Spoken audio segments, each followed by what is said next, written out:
Hello friends, welcome to our channel. இன்றைக்கி நம்ம சேனலில் என்ன வீடியோ பார்க்க போகிறோம்னு பார்த்தீங்கன்னா, ஹீரோ ஸ்ப்ளெண்டர் ப்ளஸோட செயின் ப்ராக்கெட்டை வந்து எப்படி டைட் பண்ணுறது அப்படின்னு அந்த வீடியோவில் பார்க்க போகிறோம். இப்போ தான் நம்ம சேனல் ஃபஸ்ட் டைம் வரீங்கன்னா மறக்காமல் நம்ம சேனலை சப்ஸ்கிரைப் பண்ணிக்கோங்க, பக்கத்தில் உள்ள பெல் ஐக்கனை கிளிக் பண்ணிக்கோங்க.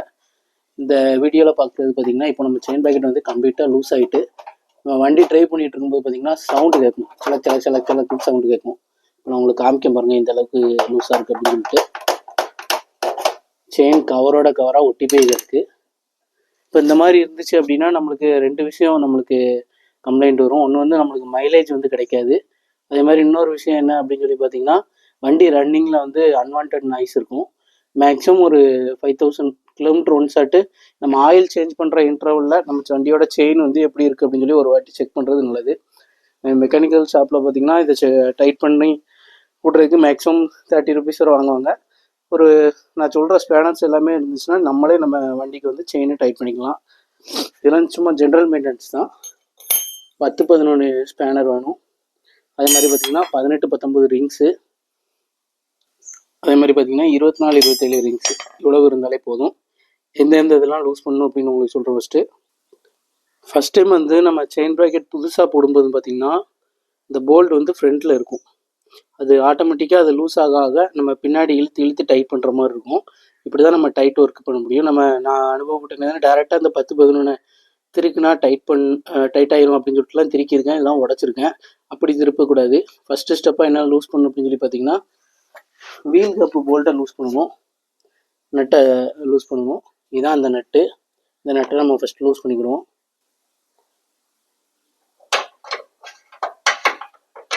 இந்த நட்டை நான் லூஸ் பண்ணிட்டேன். அந்த சைடு 16-17 ஸ்பேனர் போட்டு இந்த சைடு ரிங்ஸை போட்டு லூஸ் பண்ணிங்கன்னா ஈஸியாக இருக்கும். நெக்ஸ்ட் எதை லூஸ் பண்ணணும் அப்படின்னு சொல்லி பார்த்தீங்கன்னா, இதில் வரக்கூடிய 24ஆம் நம்பர் நட்டை லூஸ் பண்ணணும்.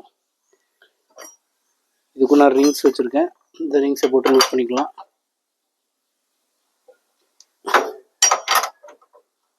இந்த நட்டு நம்ம வீலோட பேலன்சிங்காண்டியும் இந்த நட்டு நம்ம லூஸ் பண்ண வேண்டியது வரும். பார்த்தீங்கன்னா இந்த நட்டை லூஸ் பண்ணிட்டாலே நம்மளுக்கு இதில் ப்ளே கிடச்சிருது பார்த்தீங்களா. அதே மாதிரி பார்த்தீங்கன்னா இந்த சைடும் ப்ளே கிடச்சிரும். இது ஃபுல் டைட்டில் இருக்குது. இப்போ நம்ம இதை வந்து நம்ம டைட் பண்ண வீல் ஆட்டோமேட்டிக்காக பேக் சைடு வரும். நம்ம இதெல்லாம் லூஸ் பண்ணாமல் நம்ம டைட் பண்ணோன்னா இது கட் ஆயிரும். இப்போ இதை டைட் பண்ணிடலாம். டைட் பண்ணும்போது எப்படி பேக் சைடு வருதுன்னு பாருங்கள். ரெண்டு சைடும் ஈவனாக அந்த 10ஆம் நம்பர் நட்டை டைட் பண்ணணும். 2 நட்டு போட்டிருப்பாங்க. இப்போ நான் டைட் பண்ண இந்த பேக் சைடு இழுக்கும். அதே மாதிரி இந்த செயின் பார்த்திங்கன்னா மேலே வரும். ரொம்ப டென்ஷனாக வைக்கக்கூடாது. டென்ஷன் வச்சிங்கன்னா நம்மளுக்கு 3 பேர் போகும்போது வண்டி வந்து செயின் கட் ஆயிரும். இப்போ நாங்கள் டைட் பண்ண செயின் மேலே இருந்து பாருங்கள்.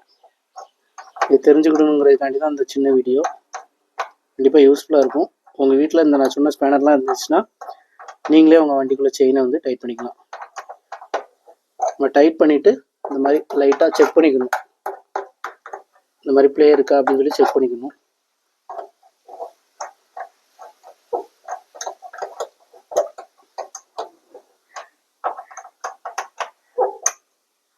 ஓகே, மேக்ஸிமம் நம்ம இதில் வந்து பார்க்கும்போது சென்டர் ஸ்டாண்டில் இது வந்து இன்னும் கொஞ்சம் மேலே வரணும். நான் எப்போவுமே அந்த பொசிஷனில் தான் வச்சு டைட் பண்ணுவேன். ஓகே, இது ஃபுல்லாக வந்ததுக்கப்புறம் செயினை கட் பண்ணிலாம் போடக்கூடாது. அப்படியே செயின் ப்ராக்கெட்டை தான் மாற்றணும். அந்த செயின் ப்ராக்கெட் மாற்றுறது எப்படின்னு நான் தனியாக ஒரு வீடியோ போடுவேன். இதில் எதுக்காண்டி 2 ஸ்பேனர் 2 10mm நட்டு கொடுத்துருக்காங்க அப்படின்னா, நம்ம இதில் டைட் பண்ணது வந்து ரிட்டர்ன் ஆகிடக்கூடாது. அதுக்காண்டி தான் 10mm நட்டு 2 போட்டிருப்பாங்க. சில இதில் 1 போட்டிருப்பாங்க. சில இதில் இது கூடையில் ஒரு வாசல் வர மாதிரி இருக்கும். இதே மாதிரி அதுக்கு ஆப்போசிட் சைடும் நம்ம டைட் பண்ணிடணும். இந்த சைடு வரக்கூடிய 10mm நட்டையும் டைட் பண்ணிக்கணும்.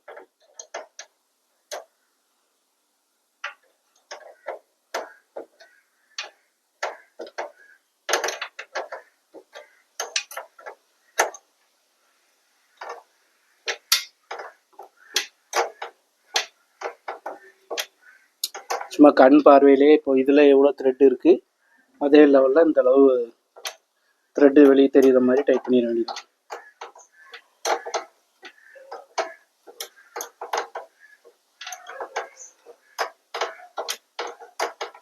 ஓகே, இப்போ டைட் பண்ணியாச்சு. சுற்றி விட்டாச்சு. ஆயில் இருந்துச்சுன்னா அதை நல்லா லூப் பண்ணிக்கணும். இதில் வந்து கீர் ஆயில் தான் மேக்ஸிமம் யூஸ் பண்ணணும். இப்போதைக்கு ஓகே தான், நம்ம டைட் பண்ணியிருக்குது. இப்போ நம்ம ஆல்ரெடி நம்ம லூஸ் பண்ண இந்த நட்டையும் 24 நம்பர் நட்டையும் அதே மாதிரி இந்த சைடில் வரக்கூடிய 19 mm நட்டையும் நம்ம டைட் பண்ணிடுவோம். இப்போ எல்லாத்தையுமே நம்ம டைட் பண்ணியாச்சு.